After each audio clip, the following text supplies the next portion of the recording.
buna bax. Buna bax, Hacı, bir dənə bura bax. Ay maşallah, ay maşallah. Nədir bu? Bu nədir Hacı? Bu nədir Hacı? Yerim məlum, 22 sentyabr. Ay maşallah, bağ yolu.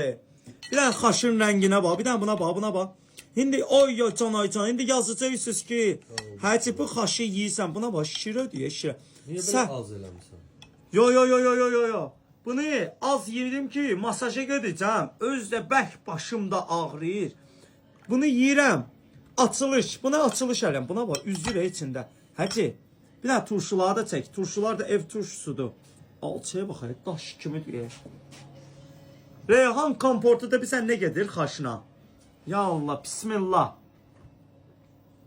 Allah. Başladı ya ata.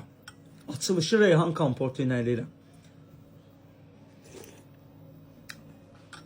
Əladır, süperdir. Bir dənə çatışmayan cəhəti var. Ay sağ ol. Xaşa duz vurmurlar. Yox ha? Sonradan vurur. O belə. Doğrudan. Nuş olsun.